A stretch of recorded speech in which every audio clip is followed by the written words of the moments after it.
So, welcome to the Pangolin fibre sculpture project using the needle felting technique by me, Stephanie Lester.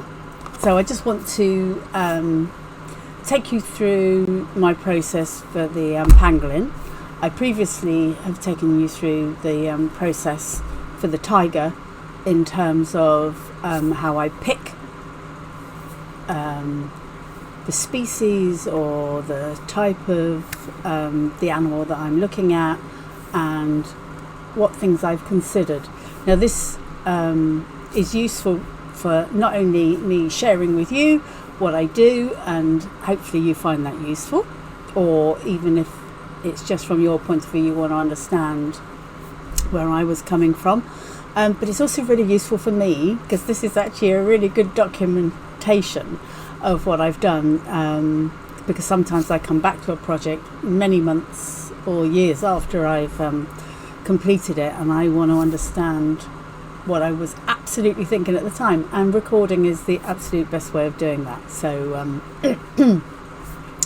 welcome to the Pangolin project, and I've got a slideshow which I'm going to take you through and talk you through. So let's pop over to the slides, which you've seen the beginning one. So let's get to number 2. So knowing the pangolins and which type of pangolin. So we've got pangolins basically, which I've split between the Asian or the sub-Saharan African pangolin, and you can see them here. The nice part here is you can see them according to the map and where they are. Now my geography is not good, so it's really good to have this as a reference from my point of view, because I can see exactly, because sometimes when in my head a creature is from Africa, you just think, oh yes, I know Africa, but it's quite good to see here, like the bottom 2, which are the ground pangolins. They're both from Africa, but when you look at they're completely different areas of Africa. And the white-bellied and the black-bellied pangolins, both long-tailed, also from Africa. But as you can see, the black-bellied pangolin is from a much smaller area within the area that the white-bellied pangolin. And then you go up to the Asian ones, and we've got Chinese, we've got Indian, Philippines. So yeah, basically they are spread about within those areas, and so that helps me to understand that. Also, this graphic helps me to, on a really basic level, understand the difference in the colouring and the sizing, because obviously the ground pangolins are going to be much bigger than the tree pangolins, and obviously the tree pangolins are going to have the longer tails because they need to help them when they're up in the trees, etc. Anyway, so that is my first point of call to help me make my decision. So you can see here, you've got tree or ground, there's nocturnal, the arbor, the size and the colour, all of those things. And then this particular drawing of them all, once again, just gets me to understand them a little bit more. Now obviously alongside this I'm looking at videos and I'm reading up about the pangolins and their behaviours, and whether some of them are nocturnal. As I say, some come out during the day, some are very much ground dwelling and create burrows for themselves, others live in the bottom, create nests in the bottom of trees and things. I don't know if nest is even the right word, but I start to, by reading all of that and looking at these pictures, deciding which species of pangolin am I feeling more connected to. Okay, so here I'm looking at the top, the Chinese pangolin. When I look at those, when I've looked at other pictures of those, those scales on their head, they do almost look like a little helmet. It's amazing. Whereas when you look at some of the others, and in the drawing, it obviously doesn't show it quite so much. So that's why it's really important to see videos and see them move and just sort of think, which one do I think I could do my justice to?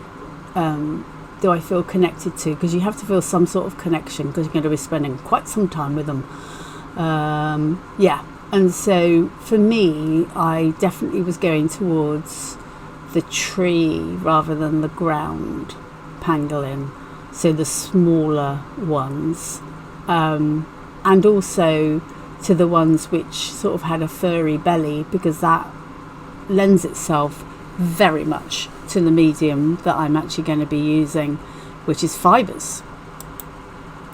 And so basically it came down to the black-bellied African pangolin, which is also known as the long-tailed pangolin. Now, I know on these pictures they aren't all the black-bellied. There's a couple of white-bellied pangolins pictured, but it just helps me to understand a bit. But you see that one of the coming down the tree, you can see how when they're in that kind of climbing mode, that body is a nice little unit of armour, and then the tail, which is obviously much thinner than the ground pangolins, which have a very thick tail, and they're often known as a scaly anteater, because the black-bellied African pangolin eats ants and not all the others do.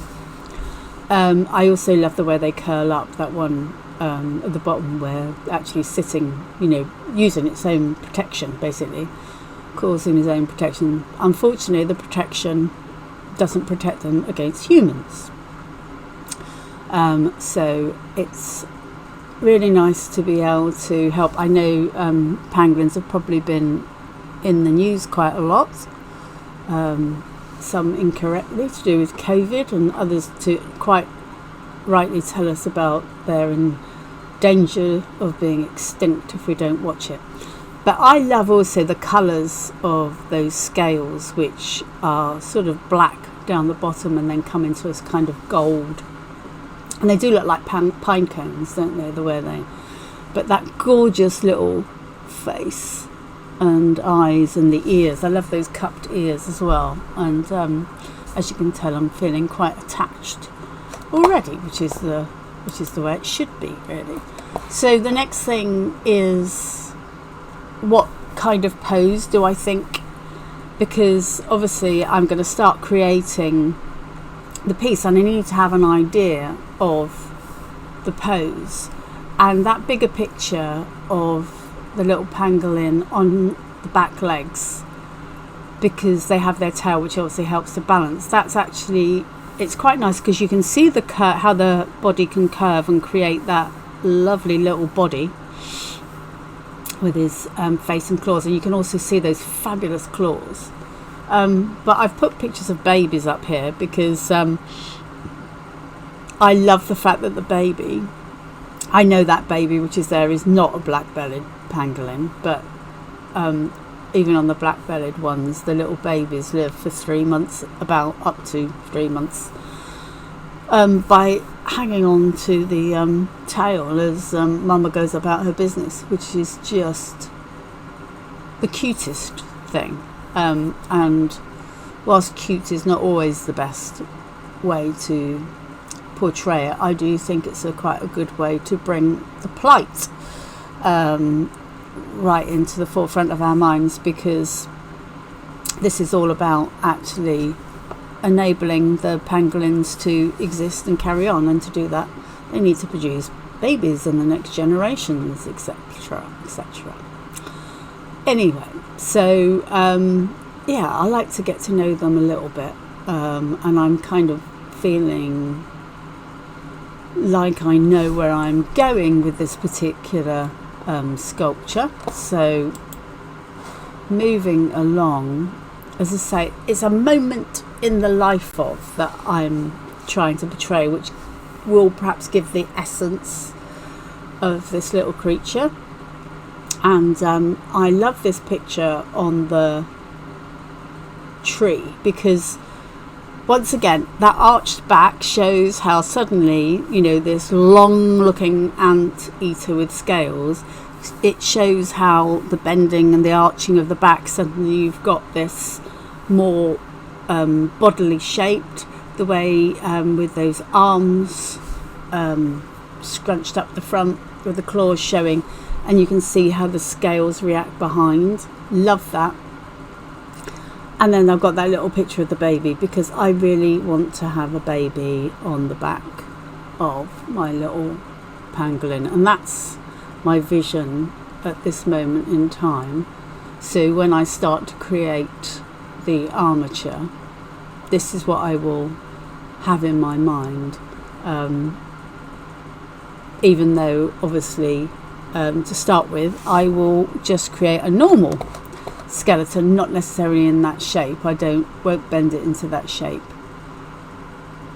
until I've created a part of it. So I have to look at the skeleton.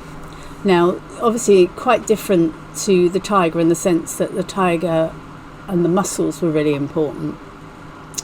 Muscles weren't necessarily really important to this, but what is really important to this is to understand where that rib cage and everything is, because when we saw those scales and the bending of the back, obviously it's always going to bend up around the rib cage. That rib cage isn't really going to move an awful lot, and the stomach, and see how that tongue is way back there, so you can see how it's all going to go around that, and that makes sense from the pictures that we saw.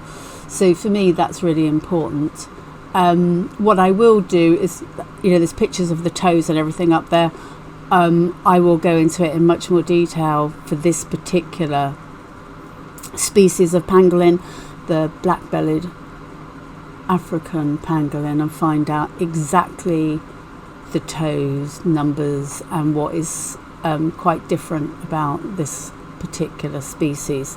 And that's when, as I say, I get obsessed with the different parts. But my first stage that I start with is this skeleton, and then I start to add fibre, and then I go into the rest of the details. But I've basically got my vision, I've got the species in mind, I've got my vision of what I would like to portray. So as we say, it's the next stage, which is just let's get creating, and I will come back and share with you very soon where I've got to. Speak to you soon.